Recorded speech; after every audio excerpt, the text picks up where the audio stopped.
សួស្តីបងប្អូនទាំងអស់គ្នាបាទថ្ងៃនេះដែរខ្ញុំនាំបងប្អូនមកមើលកន្លែងជុំវិញផ្សារកេស៊ីបាទគឺលម្អទៅដោយការហើយនឹងដើមឈើជាច្រើនដែរបងប្អូនបាទហើយមានកន្លែងពីលក់អីវ៉ាន់ផ្សេងទៀតបងប្អូនអញ្ចឹងចាំមើលទាំងអស់គ្នាបាទបងប្អូននេះដែរគឺជាសួនដើមឈើបងប្អូនជាសួនដើមឈើបរិសានៅនឹងអាគារខ្ពស់ដល់អាគារខ្ពស់បងប្អូនបាទនេះពោពេញទៅដោយផ្ទះបងប្អូនខ្មែរយើងជាច្រើននៅជុំវិញនេះបាទ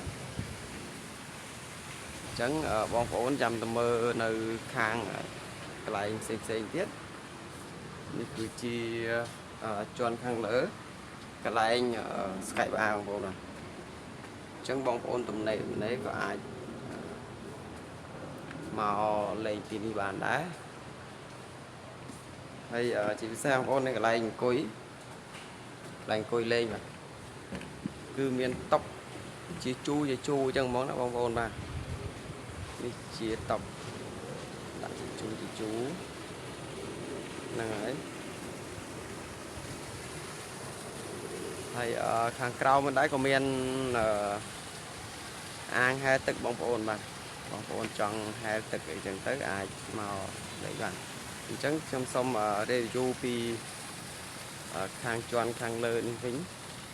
ចាំបន្តិចទៀតចាំខ្ញុំទៅខាងក្រោមហ្នឹង review ពីកន្លែងអាងទឹកតើមានអីខ្លះអញ្ចឹងឥឡូវនេះយើងមកមើលសកម្មភាពកន្លែងខាងលើផ្សារកេស៊ីអញ្ចឹងតើមានអីខ្លះបងប្អូនចង់ដឹងហើយបាទនេះដែរគឺជាកន្លែងបន្ទប់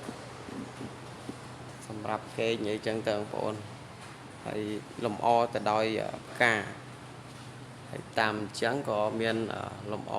ក្បាច់រចនាល្អដែរបាទហើយខាងស្ដាំដៃខ្ញុំនេះគឺមានផ្កាតាំងទៅដោយលម្អមានធូមានអីចឹងទៅបាទស្អាតណាស់បងប្អូនបាទហើយខាងលើនេះដែរក៏មានដូចជាទុកទឹកទុកអីចឹងទៅបងប្អូនបាទហើយចំណែក